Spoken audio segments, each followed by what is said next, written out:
Hi, in this video you will learn what is process simulation is.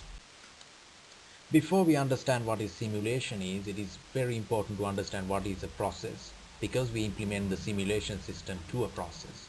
Process is a combination of operations which are designed to add value to a product or a service.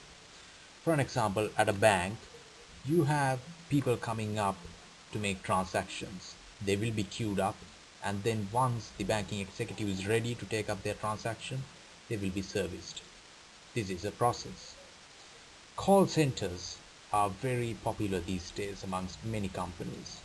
Usually customers will call up and then they will be put into a virtual queue, and then once the operator is ready to answer the call, they will be serviced. This is another process. At a production line at a manufacturing firm, usually product will go through many steps before the final product is achieved. This is another kind of process. Then what is simulation? Simulation is actually interpreting the real system in a virtual system. By doing that, we can actually make changes to the virtual system and understand what effects will it cause in the real system if we do it in the real system. Doing it in the real system is a risk. Therefore, having this kind of a virtual system to trial and error is definitely an advantage. So this is what simulation does. It lets you to trial out things in a virtual system.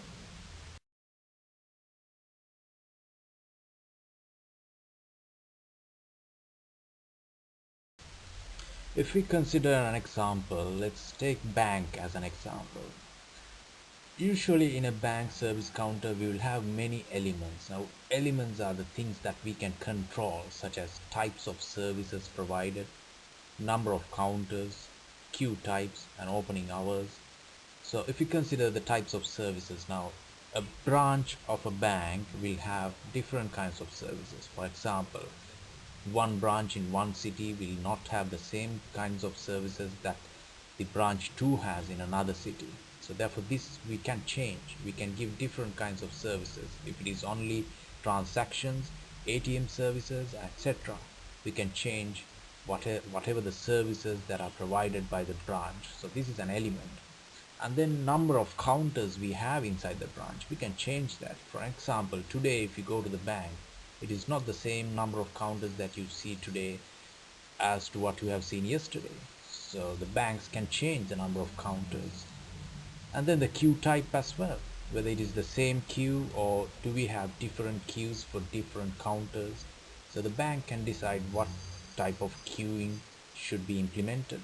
And also the opening hours.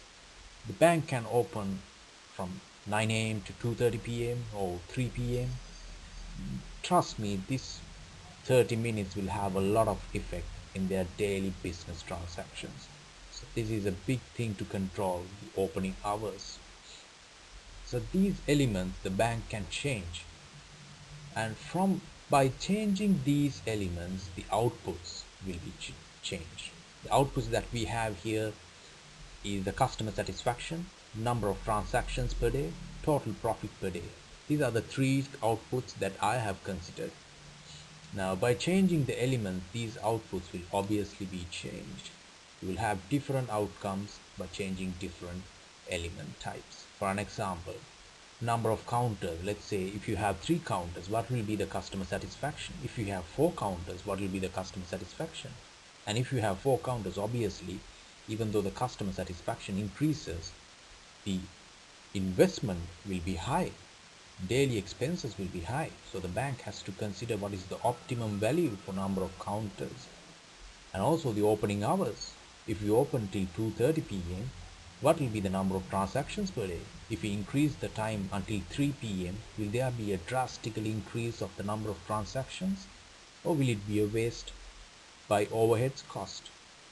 And also the types of services. If we increase the types of services, will we have a profit increase, or will it be an expense increase?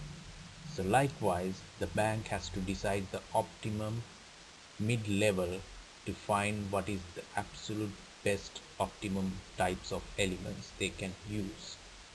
By having the simulation, we can actually try this out at the simulation. Now imagine if you had to try this out in the real system, it'll be a risk. Imagine if you increase and decrease the number of counters daily. Today you have one and tomorrow you have another. Obviously the customer satisfaction will be less then. If it comes out good, it's good. But if it doesn't, it becomes a risk. So that is why, without trying these things out in the real system, if we can do it in a simulation, it will be hugely beneficial.